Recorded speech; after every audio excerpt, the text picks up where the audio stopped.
हा जो जी.आर. काढलाय हा ओबीसीचा आरक्षण संपवणारा जी.आर. आहे।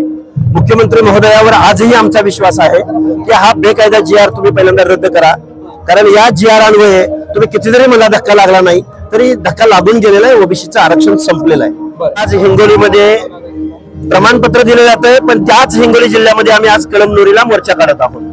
त्यामुळं महाराष्ट्र शासनाने कितीही त्यांना सर्टिफिकेट देऊ, या आमदार खासदारांना आणि सत्ताधाऱ्यांना जर मराठा समाजाच्या मताची काळजी लागली असेल तर ओबीसी मात्र इथून पुढे त्यांना धडा शिकवेल। बंजारा समाजाला वाटू शकतं मराठा समाजाला गॅजेटद्वारे जर आरक्षण मिळतंय तर हा तर आमचा तांड्या वस्त्यावर राहणारा समाज आहे, पण माझी बंजारा समाजाला विनंती आहे की आपलं ताटातलं आरक्षण आपलं वाचवणं आवश्यक आहे। डोंगराच्या पल्याड हवेली आहे असं सांगितलं जातंय, पण ती हवेली आपल्याला कधी मिळेल तेवढी मिळेल, पण आपलं झोपडे वाचवूया। आता आपल्यामध्ये ओबीसी मध्ये फूट पडेल असं कुठल्याही समाजाच्या नेत्यानं अथवा समाजानं वागू नये, कारण आपल्या ताटातलं आरक्षण हे जर गेलं तर एसटी कधी मिळेल माहिती नाही, एसटी मिळाली पाहिजे यात वाद नाही, पण आपलं ओबीसीचं भटक्या विमुक्तांचं आरक्षण मात्र संपलेलं असेल।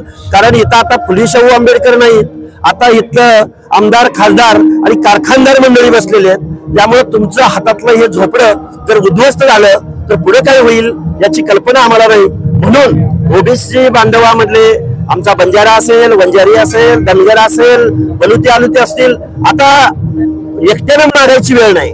आता आपलं सगळ्यांचं बाबासाहेबांनी दिलेलं आरक्षण संपलंय, त्यामुळे आता आपण एकी दाखवूया।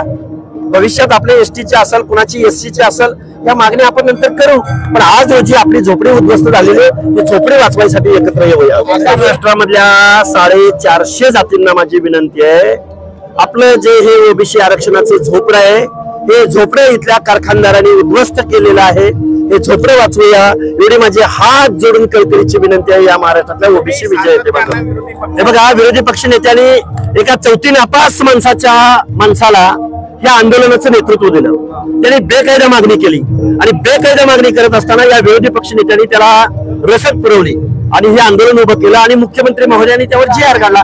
त्यामुळे आमचं कोणच नाही ओबीसींचं, ना विरोधी पक्ष ना सत्ताधारी पक्ष।